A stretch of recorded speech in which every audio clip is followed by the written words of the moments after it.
Deep within the Bay of Bengal, nestled amongst the emerald green waters of the Andaman Sea, lies a small, densely forested island. This is North Sentinel Island, a place shrouded in mystery and intrigue.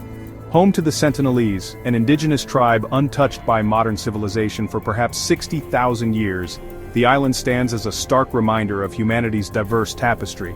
The Sentinelese are believed to be the last remaining pre-Neolithic tribe on Earth, their isolation a testament to their fierce independence and the unforgiving nature of their home. The Sentinelese people live in almost complete isolation, their world confined to the shores of this 23-square-mile island. Their language remains a mystery, their customs and beliefs largely unknown. We know they are hunter-gatherers, their lives intricately woven with the rhythms of the forest and the sea. They are masters of their domain, their survival skills honed over millennia. But their very existence is under threat, not from the outside world's intrusion, but from the potential dangers that such contact brings. The Sentinelese have consistently resisted contact with the outside world. Their hostility towards outsiders is well documented, often expressed through a barrage of arrows and spears.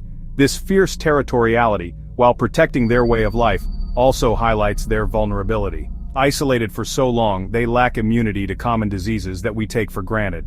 History bears witness to the tragic consequences of contact.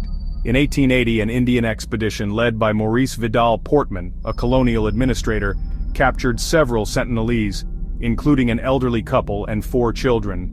The adults soon perished from illnesses contracted from the outsiders. The children, showing signs of disease, were returned to the island, their fate unknown. The incident serves as a chilling reminder of the devastating impact even well-intentioned contact can have on isolated populations. The Indian government, recognizing the potential threat to the Sentinelese, has adopted a policy of strict isolation. The island is a designated tribal reserve, and approaching within 3 miles is prohibited. This hands-off approach is not about denying the Sentinelese progress, but about protecting their right to self-determination. It acknowledges the dangers inherent in contact and respects their desire to remain untouched by the modern world. The Indian government's stance has not been without its critics. Some argue that contact, carefully managed, could bring benefits like healthcare and education. However, proponents of isolation argue that such interventions would irrevocably alter the Sentinelese way of life, potentially destroying their unique culture and identity. For now, the debate continues, the fate of the Sentinelese hanging in the balance. The Sentinelese are believed to be directly descended from the first humans who migrated out of Africa. Their long isolation has preserved a way of life that offers a glimpse into our collective past. They live in harmony with nature, their lives dictated by the seasons, the tides, and the bounty of the forest. They hunt with bows and arrows, fish with spears and nets, and gather fruits, roots, and honey from the forest. Their homes are simple shelters, built from natural materials found on the island. Their tools, crafted from stone, bone, and wood, are a testament to their ingenuity and resourcefulness. The Sentinelese are a living link to our shared human heritage, their existence a precious reminder of the diversity and resilience of life on Earth. One of the most compelling arguments for the continued isolation of the Sentinelese is their lack of immunity to common diseases. Exposure to pathogens carried by outsiders could prove devastating, potentially wiping out their entire population. This vulnerability stems from their long isolation. Over millennia, they have developed a unique immune system, adapted to the specific challenges of their environment. While this isolation has protected them from many diseases, it has also left them susceptible to others. Contact with outsiders could introduce viruses and bacteria against which they have no defense. Common ailments like the common cold, measles, or influenza, which we might consider minor inconveniences, could prove fatal to the Sentinelese. Section 6. The Price of Curiosity.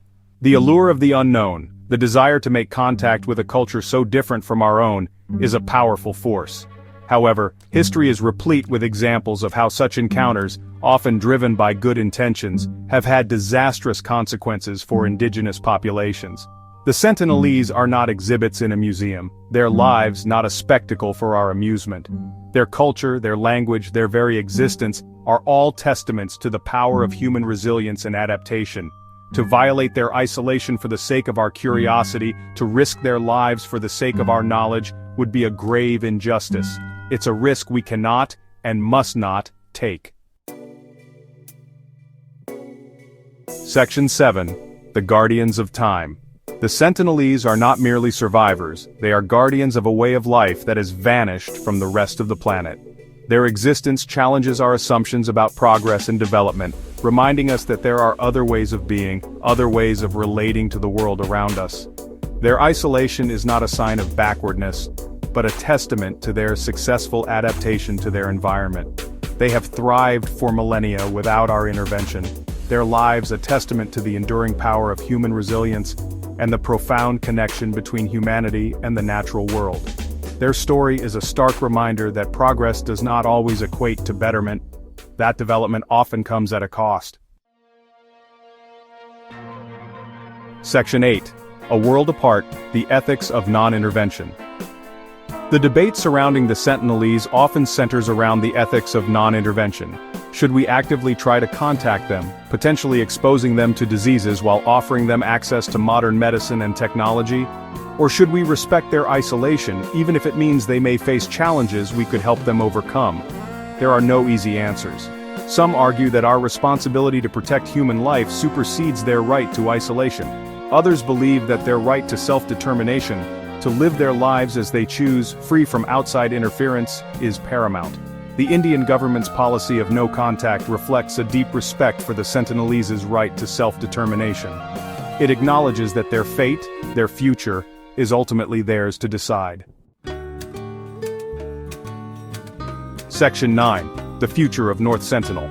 A delicate balance. The future of North Sentinel Island and its inhabitants hangs in the balance. As the world shrinks and globalization continues its relentless march, the pressure to make contact, to bring the Sentinelese into the fold of the modern world, will likely intensify. However, we must tread carefully, for the stakes are high. The decisions we make today will determine the fate of a people, a culture, and a way of life that has endured for millennia. We must ask ourselves, is it our place to intervene in their lives, to impose our values and beliefs upon them? Or do we have a moral obligation to respect their isolation, to protect their right to exist on their own terms, even if it means they may face an uncertain future? The answers to these questions are complex and multifaceted, requiring careful consideration and a deep respect for the Sentinelese and their right to self-determination. Their story is a powerful reminder of the diversity of human experience and the importance of cultural preservation in a rapidly changing world.